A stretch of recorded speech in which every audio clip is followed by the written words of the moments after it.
कहानी की शुरुआत एक हाई स्कूल स्टूडेंट सायन से होती है। वो अपनी क्लास का सबसे इंटेलिजेंट स्टूडेंट था और उसकी आदत हमेशा अकेले रहने की। हर दिन वो स्कूल में अपना ज्यादातर समय पढ़ाई करने में बिताता था। उसका स्कूल में कोई दोस्त नहीं था और इसी वजह से उसके क्लासमेट्स उससे जलते थे क्योंकि वो उनसे कहीं ज्यादा इंटेलिजेंट था। दोस्त न होने की वजह से स्कूल में कोई उसकी इज्जत नहीं करता था, फिर भी वो हर काम में शानदार सफलता हासिल करता था। दूसरी तरफ उसी क्लास का एक लड़का यंग बेन था जिसे लगभग सभी स्टूडेंट्स सम्मान देते थे। जब सियोन ने मैथ्स कॉम्पिटिशन में पहला स्थान हासिल किया तब किसी ने उसके लिए ताली तक नहीं बजाई, लेकिन जब यंग बेन को तीसरा स्थान मिलने का अवार्ड मिला तो पूरी क्लास तालियों से गूंज उठी। यंग बेन उनकी क्लास का एक बदमाश लड़का था, लेकिन साथ ही काफी स्मार्ट और समझदार भी था। क्लास के कई स्टूडेंट्स उससे डरते थे क्योंकि वो अपने गैंग के साथ मिलकर उन्हें परेशान करता था। वो लोगों को धमकाते थे और उनसे पैसे तक वसूल लेते थे। कुछ समय बाद यंग बेन सेयोन को धमकाने की कोशिश करता है जब सेयोन अपनी पढ़ाई में ध्यान लगाए बैठा था। यंग बेन उससे इसलिए जलता था क्योंकि मैथ्स कॉम्पिटिशन में सेयोन ने उसे हरा दिया था। हालांकि सेयोन एक इंट्रोवर्ट लड़का था और उसका कोई दोस्त नहीं था, लेकिन वो कभी भी यंग बेन और उसके गैंग से नहीं डरता था। यंग बेन की धमकियों का उस पर जरा भी असर नहीं हुआ। उसी दौरान स्कूल की बास्केटबॉल टीम क्लासरूम में आती। वो सुहो नाम के एक स्टूडेंट को ढूंढ रहे थे। दरअसल सुहो ने उनकी टीम के एक खिलाड़ी की पिटाई कर दी थी और अब वो उससे बदला लेना चाहते थे। पूरी टीम लोहे की रॉड लेकर उस पर टूट पड़ती है, लेकिन सुहो अकेले ही सबको हरा देता है। ऐसा इसलिए क्योंकि वो पहले एक MMA फाइटर रह चुका था। जब सेयोन घर पहुंचता है तो वो अपने पिता को वो सर्टिफिकेट दिखाता है जो उसकी जीत का सबूत था। उसके पिता बहुत खुश हो जाते हैं, लेकिन खुद सेयोन खुश नहीं था। परिवार के साथ रहते हुए भी वो खुद को बेहद अकेला महसूस करता था। सेयोन अपने पिता के साथ रहता था क्योंकि उसके माता पिता का डिवोर्स हो चुका था और उसने अपने पिता के साथ रहने का फैसला किया था, लेकिन उसे अपने किसी भी माता पिता से प्यार या अपनापन नहीं मिला। उसके पिता हमेशा काम में बिजी रहते थे और उसकी माँ एक टीचर थी जो बहुत दूर के स्कूल में पढ़ाती थी। सेयोन अपनी माँ से बहुत कम मिल पाता था और रोज सिर्फ उनकी वीडियो देखकर ही उन्हें याद करता था। अपने परिवार की इन परिस्थितियों की वजह से सेयोन धीरे धीरे एक चुप और अकेला रहने वाला इंसान बन गया। अगली सुबह हमेशा की तरह सीएन स्कूल सबसे पहले पहुंचता है। वहां वो देखता है कि सुहो क्लासरूम में सो रहा है। उस दिन उनकी पीटी क्लास थी, लेकिन सेयोन की स्पोर्ट्स जैकेट गायब थी। उसे शक था कि यंग बेन ने ही उसे चुराया है, इसलिए उसे मजबूरी में पीटी क्लास अपने स्कूल यूनिफॉर्म में करनी पड़ी। सेयोन लगभग हर सब्जेक्ट में शानदार था, लेकिन स्पोर्ट्स में वो काफी कमजोर था। खासकर पीटी क्लास उसके लिए सबसे मुश्किल थी। पीटी क्लास खत्म होने के बाद सेयोन यंग बेन और उसके गैंग के पास जाता है। वो उनसे कहता है कि अगर यंग बेन सच में ताकतवर है तो उसे अपने गैंग के पीछे छिपने की जरूरत नहीं है। ये बात सुनकर यंग बेन और उसके दोस्त बुरी तरह अपमानित महसूस करते हैं। वो गुस्से में सेयोन की कॉलर पकड़ लेते हैं और उसे धमकाने लगते हैं, लेकिन तभी एक टीचर वहां पहुंच जाता है और दोनों पक्षों को अलग कर देता है। यंग बेन और उसका गैंग तुरंत ऐसा दिखाने लगते हैं जैसे वो सिर्फ मजाक कर रहे हैं। इसी बीच उनकी क्लास में एक नया स्टूडेंट आया था जिसका नाम बियोम सियोक था। वो पास के एक नामी प्राइवेट स्कूल से ट्रांसफर होकर आया था। बियोम सियोक कभी किसी को नहीं बताता था कि वो एक अमीर परिवार से आता है, क्योंकि उसे डर था कि लोग उसका फायदा उठाने की कोशिश करेंगे। कुछ देर बाद सेयोन क्लास में आता है और यंग बेन से अपनी सीट से हटने के लिए कहता है। सेयोन की बात सुनकर यंग बेन आग बबूला हो जाता है। स्थिति बिगड़ती देखकर सेयोन अपने बचाव के लिए एक पेन निकाल लेता है ताकि अगर यंग बेन उस पर हमला करे तो वो खुद को बचा सके। तभी सुहो गुस्से में यंग बेन और उसके गैंग को चुप रहने के लिए कहता है। वो भी नाराज था क्योंकि उनकी वजह से उसकी नींद खराब हो गई थी। उस रात हमेशा की तरह यंग बेन और उसका गैंग एक क्लब में इकट्ठा होता है। वहां वो शराब और नशे वाली चीजों का सेवन करते थे। ये उनकी रोज की आदत बन चुकी। वहीं उनकी मुलाकात एक ड्रग डीलर से होती है जो यंग बेन का कजिन भी था। यंग बेन उससे पूछता है कि अगर किसी इंसान की स्किन पर फेंटनिल लगाया जाए तो क्या होगा। ड्रग डीलर बताता है कि इससे इंसान को चक्कर आ सकते हैं, कंफ्यूजन हो सकती है, आंखों से धुंधला दिख सकता है, साथ ही मतली और उल्टी जैसी समस्याएं भी हो सकती हैं। अगले दिन स्कूल में एग्जाम था। हमेशा की तरह सेयोन ने इसकी पूरी तैयारी कर रखी। उसी समय यंग बेन देर से क्लास में पहुंचता है और बियोम सियोक के पास जाकर उससे कहता है कि उसका होम ट्यूटर उससे मिलना चाहता है, इसीलिए उसे उसके साथ चलना होगा। इसके बाद हम देखते हैं कि बियोम सियोक को स्कूल के अंदर बने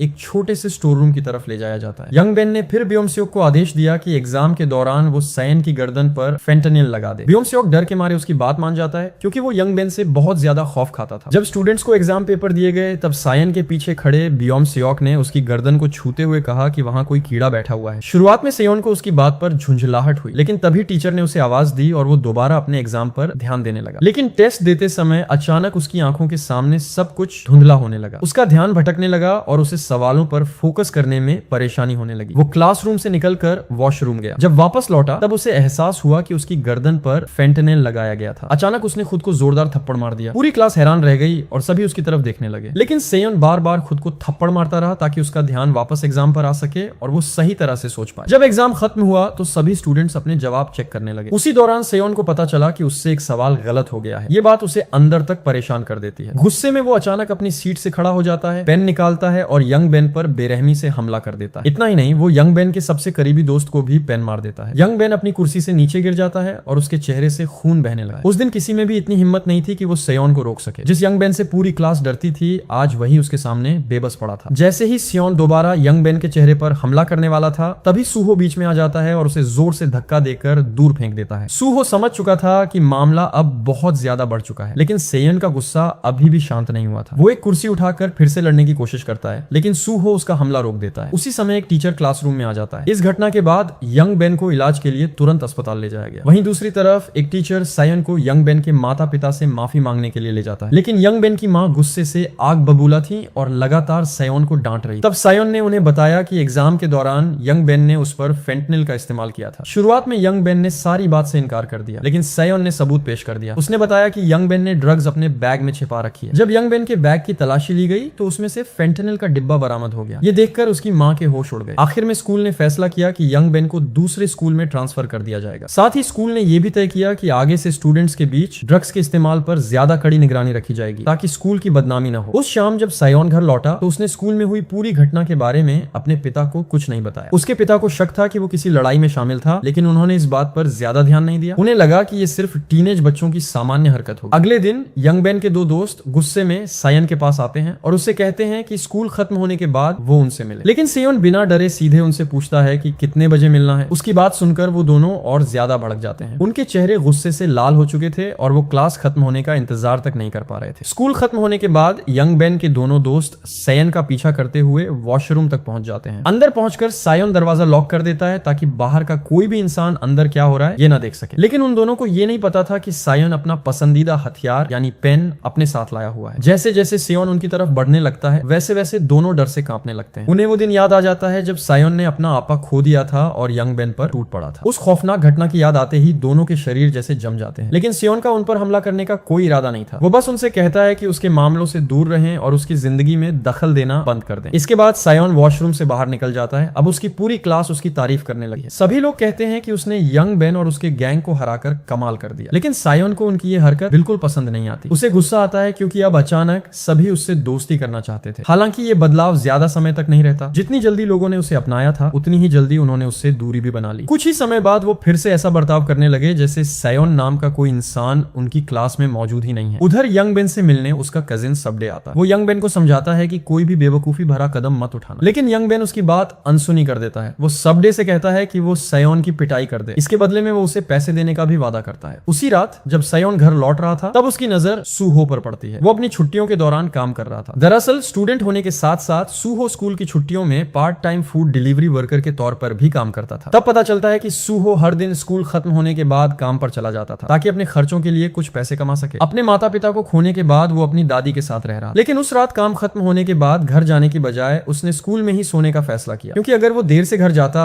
तो अगली सुबह स्कूल भी देर से पहुंचता। जब सायन को सूहो की हालत के बारे में पता चला तो उसने अगली सुबह उसे जगाने का फैसला नहीं किया। वो सूहो की मेहनत और लगन की इज्जत करता था। काफी समय बाद पहली बार सूहो को आराम से नींद मिली और वो बाकी स्टूडेंट्स के आने से पहले तक चैन से सोता रहा। यहीं से सायन और सूहो के बीच दोस्ती बढ़ने लगी। हालांकि सायन अब भी बाकी लोगों से खुलकर बात करने में सहज महसूस नहीं करता था। उधर यंग बेन सबडे से मिलने पहुंचता है ताकि पिछले दिन दिए गए काम के बारे में बात कर सके। लेकिन सबडे, जो एक कर्ज वसूलने वाले ग्रुप में काम करता था, ये काम करने से मना कर देता है। उनका काम लोगों को पैसे उधार देना और बदले में उनकी कीमती चीजें अपने पास रखना था। स्कूल खत्म होने के बाद बेयोम सेयोक सायन से माफी मांगने की कोशिश करता है। उसे अपने किए पर पछतावा था। वो यहाँ तक कहता है कि अगर सायन चाहे तो वो उसके साथ दूसरे स्कूल भी चल सकता है, लेकिन सायन उसकी बात पूरी तरह नजरअंदाज कर देता है। तभी अचानक सायन को फिर से कुछ लोग रोक लेते हैं। इस बार यंग बेन और सबडे के गैंग के लोग उसे जबरदस्ती अपने साथ ले जाते हैं। ये सब देखकर बेयोम सेयोक घबरा जाता है और तुरंत सूहो को सारी बात बता देता है। शुरुआत में सूहो को इससे कोई फर्क नहीं पड़ता। उसे लगता है कि ये उसकी समस्या नहीं है और वो अपने काम पर जाने ही वाला था। लेकिन तभी बेयोम सेयोक उसे डबल पैसे देने की बात कहता है। ये सुनते ही सूहो अपना फैसला बदल देता है और तुरंत सायन को ढूंढने निकल पड़ता है। उधर सायन को एक सुनसान जगह पर ले जाया जा चुका था। वहां सबडे और उसका गैंग उसे डराने की कोशिश करते हैं, लेकिन सायन हमेशा हर स्थिति को ध्यान से समझकर कदम उठाता था। इसीलिए वो उनके खिलाफ लड़ना शुरू कर देता है। कुछ लोगों को पीछे हटाने के बाद भी उस पर दोबारा हमला किया जाता है। इसी बीच यंग बेन को बदला लेने का मौका मिल जाता है। वो सायन पर बेरहमी से टूट पड़ता है। इतना ही नहीं, वो उसकी बाहें तोड़ देने की कोशिश करता है ताकि वो कभी स्कूल वापस ना आ सके। लेकिन तभी सूहो सही समय पर वहां पहुंच जाता है। वो आते ही यंग बेन और उसके दोस्तों पर भारी पड़ जाता है। अपनी फाइटिंग स्किल्स की मदद से वो सबको पीछे धकेल देता है। हालांकि लड़ाई अभी खत्म नहीं हुई थी। सबडे सूहो को अपने लोगों के खिलाफ 1-on-1 फाइट की चुनौती देता है। उधर यंग बेन और उसके दोस्त देखते हैं कि सायन अकेला है, इसलिए वो फिर से उस पर हमला करने का फैसला करते हैं। मामला तब और ज्यादा खतरनाक हो जाता है जब यंग बेन कांच की बोतल उठाकर सायन पर वार करने की कोशिश करता है। है। उस समय सूहो उसकी मदद नहीं कर सकता था क्योंकि वो अभी भी सबडे से लड़ रहा था। खुशनसीबी से बियोम-सियोक सही वक्त पर वहां पहुंच जाता है और सेयोन को बचा लेता है। आखिरकार सबडे पीछे हटने का फैसला करता है। वो वहां से चला जाता है और अपने बाकी साथियों के पास जाने का सोचता है। अब यंग बेन अकेला खड़ा था। उसे एहसास हो चुका था कि एक बार फिर वो हार गया है। उस घटना के बाद सेयोन, सूहो और बियोम-सियोक पहले से काफी करीब आ जाते हैं। बाद में सूहो दोनों को उस रेस्टोरेंट में लेकर जाता है जहां वो काम करता था।